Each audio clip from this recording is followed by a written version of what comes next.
Bienvenue à tous dans la deuxième partie du 64 minutes. Il est temps de nous réveiller et d'affronter la réalité. C'est la conviction de l'invité du Grand Angle, le journaliste Aymeric Caron, qui publie Utopia 21.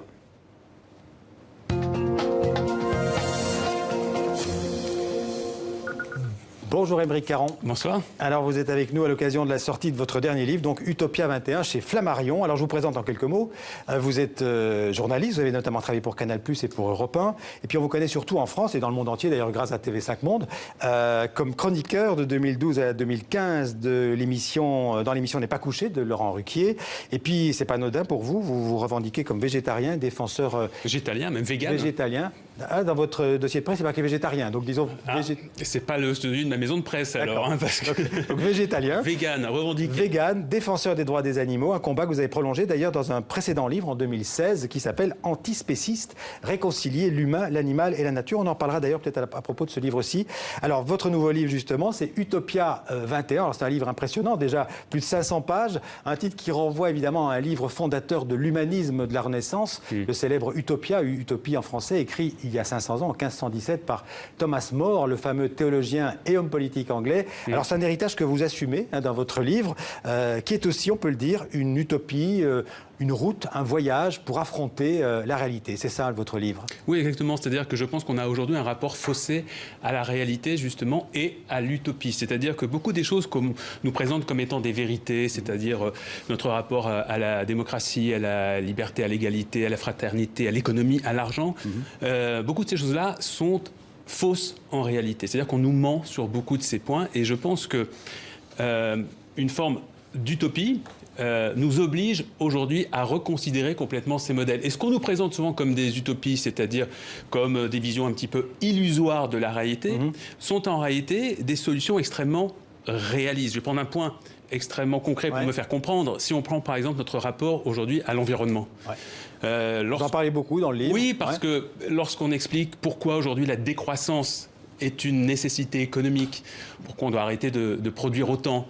Tout le monde ne dit pas ça. Certains le disent, mais... Non, justement, absolument. Ce n'est pas du tout le discours dominant. Ce n'est pas le discours de ceux qui nous dirigent depuis des décennies. Or, tous les scientifiques qui travaillent très sérieusement sur ces sujets-là nous disent pourtant que c'est la seule solution réaliste, effectivement, de revoir complètement notre rapport à la croissance, au productivisme, au PIB, etc. Déjà dans les années 70. Mais bien sûr, il y a eu zéro. Mais c'est absolument, c'est d'ailleurs pour ça que l'utopie est une notion extrêmement importante. Je cite René Dumont, qui était le candidat justement des écologistes en 1974 à la présidentielle, qui était l'un des tout premiers à nous alerter justement sur le fait que nous allions dans le mur si on continuait avec ce modèle productiviste. Et c'est aussi un hommage que je lui rends, puisqu'il avait écrit un livre très important qui s'appelait L'utopie ou la mort. Et donc c'est aussi un hommage que je lui rends en faisant référence à l'utopie dans ce livre. D'ailleurs, c'est marrant parce que l'utopie, aujourd'hui, un utopiste, en général, c'est un doux rêveur. Ainsi pas, comme vous le dites, un dangereux rêveur. Les utopies, c'est devenu une notion négative dans notre société. Souvent, dans notre société, on qualifie d'utopiste quelqu'un qui serait déconnecté de la réalité.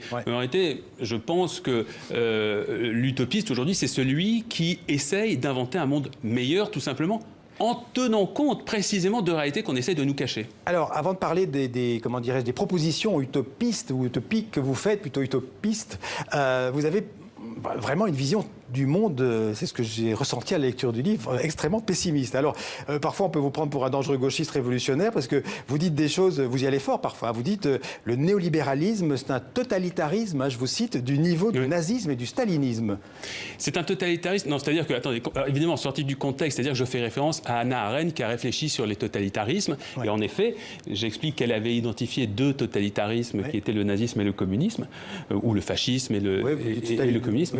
Et je dis qu'on peut aujourd'hui en rajouter un troisième que moi j'appelle un totalitarisme soft. C'est-à-dire que, bien évidemment, je fais la différence entre ces totalitarismes qui ont fait des millions de morts et puis le totalitarisme que l'on vit aujourd'hui.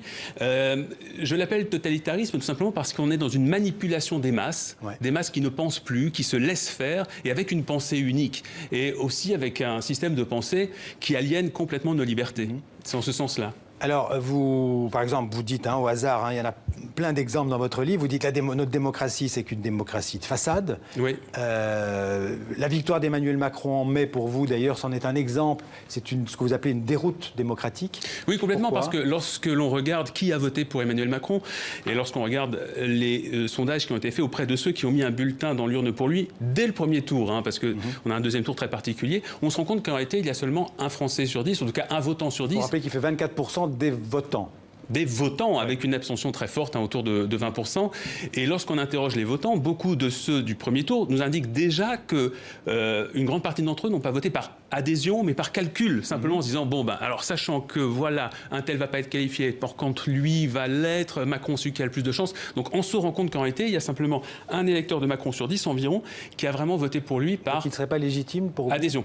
Bon, il est légitime tout simplement parce qu'il a effectivement répondu aux règles qui sont les nôtres aujourd'hui. Je dis simplement qu'il faut changer ces règles et que le scrutin majoritaire à 2 tours ne permet pas aujourd'hui de dégager un candidat qui effectivement soit issu d'un jeu démocratique juste. On se retrouve à chaque fois avec ce système-là, avec une France coupée en deux, puisque celui qui gagne est toujours élu à 51, 52%. Donc il y a toujours en face de lui déjà la moitié qui n'en veut pas. Et puis dans ceux qui ont voté pour lui, dans les 51 ou 52% qui ont voté pour ce candidat, il y en a beaucoup qui ont voté en ayant beaucoup de doutes ou de méfiance vis-à-vis de ce candidat. Donc déjà cette personne-là n'a pas de chance. Donc je propose un certain nombre de système de vote complètement différent qui nous permettrait peut-être d'apaiser complètement notre démocratie. Et puis la démocratie, c'est pas que le système de vote, c'est aussi quelles sont les connaissances des votants. C'est pour ça que je propose une idée qui vous a peut-être un petit peu aussi choqué, c'est le permis de voter, c'est-à-dire vérifier que les gens... propositions que vous faites, oui, il faut un permis de voter. Oui, tout simplement pour aller vérifier que les gens qui mettent un bulletin dans l'urne ont un minimum de connaissances du scrutin sur lequel ils vont se prononcer. Est-ce qu'ils connaissent bien les partis? Est-ce qu'ils connaissent bien les programmes de ces partis? Est-ce qu'ils connaissent bien seulement les institutions? Si vous prenez par exemple les élections européennes, sur une chaîne comme Télé5, c'est important d'en parler, on se rend compte que beaucoup de gens qui vont voter pour les élections européennes ne sont pas au courant de ces institutions. Comment ça fonctionne et si vous ne répondez pas la Commission, le Conseil de l'Europe, si vous ne répondez pas aux questions, vous ne pouvez pas voter alors? Oui, mais simplement, absolument, c'est ça l'idée. Comme on a un permis de conduire, c'est-à-dire que si on ne sait pas maîtriser le véhicule, si on ne sait pas ce que veulent dire les panneaux, on n'a pas le droit de conduire. De la même manière... À quoi ça sert d'aller mettre un bulletin dans l'urne si je vote en méconnaissance totale de cause? En revanche, ça ne peut fonctionner, ce permis de voter, que si l'on retravaille complètement également notre système d'éducation. C'est-à-dire que si on est sûr et certain qu'on permet à tous les élèves, les étudiants, d'acquérir les connaissances nécessaires. Ça veut dire aussi qu'il y a d'autres mesures qui sont proposées, qui sont en corrélation. Il y en a plein, il y a 500 pages. Oui, parce que ce n'est pas une mesure comme ça toute seule. C'est par exemple, une dernière que je vous cite, c'est baisser le temps de travail. Si on baisse considérablement le temps de travail, tout à coup on crée du temps libre qui va permettre à chacun des citoyens, non seulement de se consacrer aux loisirs, à sa famille, au sport, etc., mais aussi à la lecture, à la culture et justement à l'implication dans la vie politique de son pays.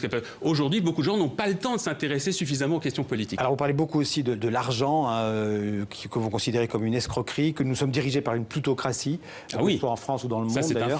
C'est un fait. Les gens qui nous dirigent, que ce soit les députés ou les gens au gouvernement, sont beaucoup plus riches que la moyenne des citoyens. Donc c'est quand même qu'il y a un petit problème. Vous savez, si on était vraiment dans une démocratie, il y a, on le note, les inégalités ne cessent de s'accroître. Les riches sont de plus en plus riches. Si nous étions réellement dans une démocratie, sachant qu'il y a plus de pauvres dans un pays que de riches, par définition, ce sont les pauvres qui devraient diriger le pays. Puisque souvent on vote en fonction de ses propres intérêts. Que ce soit les pauvres, ou alors ceux qui sont au pouvoir devraient prendre majoritairement des mesures en faveur des plus pauvres. On constate que ça n'est absolument pas le cas. Dès qu'on passe par le système représentatif, fatalement, on élit l'élite, entre guillemets. Ben non, justement, c'est là qu'il y a un problème. Si c'est un vrai système représentatif efficace, on élirait des gens qui réellement sont là pour défendre nos intérêts.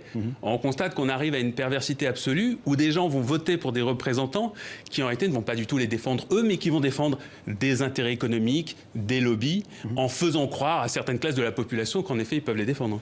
Alors il y a quelque chose aussi qui va sûrement faire réagir beaucoup de monde, c'est que vous comparez vous dites que le terrorisme est un phénomène mineur, vous dites la diarrhée tue 30 fois plus et les terroristes les plus dangereux sont soutenus par les gouvernements. Je dis que le terrorisme, c'est-à-dire le terrorisme des armes, celui qui fait la une de l'actualité extrêmement souvent depuis quelques années, c'est un terrorisme qui est mis en avant, mais malheureusement, il en cache un autre qui tue énormément plus, effectivement. C'est un terrorisme industriel, notamment, soutenu par des politiques.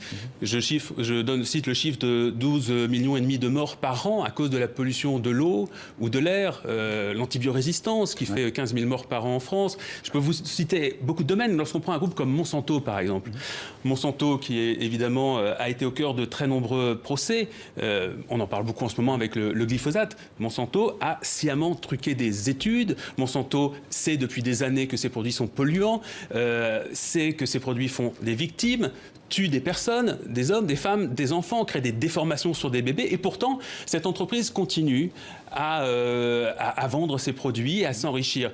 Oui, c'est un groupe que je qualifie de terroriste dans le livre. À partir du moment où le terrorisme, c'est une action, une cause qui mène à la mort prématurée d'innocents, et dans ce cas-là, effectivement, il faut considérer que les comportements industriels aujourd'hui d'un certain nombre d'entreprises sont des comportements terroristes.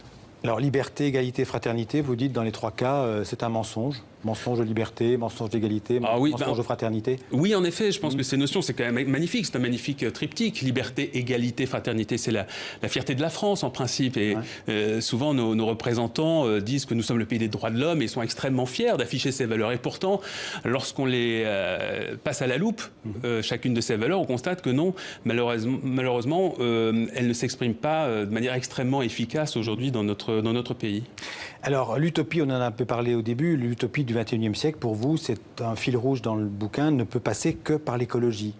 Oui. L'écologie, pour vous, c'est l'utopie, j'allais dire, moteur du XXIe siècle, qui devrait être l'utopie moteur du XXIe siècle. Qu'est-ce qu'on peut appeler utopie en politique? C'est un projet novateur qui nous permet de renouveler notre mode de pensée pour aller vers un mieux. Un mieux qui serait une forme de progression morale de l'humanité, c'est-à-dire que l'antiracisme, c'est une utopie. Lorsqu'on s'est battu pour la fin, l'abolition de l'esclavage, c'était une utopie. Lorsqu'on se bat pour les droits des femmes... C'est qui n'a pas été aboli, selon vous. Oui, alors après, ça c'est encore un autre sujet. Donc je cherche aujourd'hui quel est le projet politique novateur que l'on peut avoir en point de mire comme une utopie. On voit bien que le communisme a échoué, le néolibéralisme échoue, on le voit tous les jours. Donc quelle est la grande idée fédératrice aujourd'hui qui peut nous faire aller vers un mieux? La seule idée aujourd'hui, celle qui s'impose comme une nécessité absolue, c'est en effet l'écologie. Et la conquête spatiale, parce que vous terminez votre livre sur le rêve d'Apollo 11, qui était une utopie du XXe siècle. Mais Stephen Hawking, l'astrophysicien, nous dit qu'il est absolument urgent aujourd'hui de conquérir l'espace, qu'il nous faut trouver une autre planète. Ça aussi, c'est une évidence.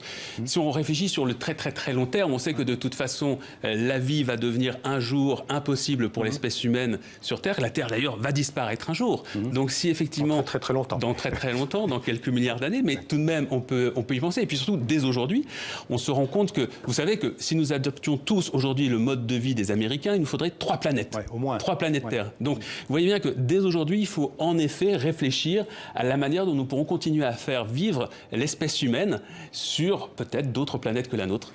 Merci Aymeric Aron. Ceci n'est pas un livre, c'est un voyage au centre d'une terre nouvelle. Ce sont des pas sur une route à inventer. C'est un rêve pour affronter la réalité. C'est votre éditeur qui le dit, mais ça résume bien votre livre. Merci beaucoup. Merci beaucoup pour votre accueil. Venu en parler dans le 64 minutes.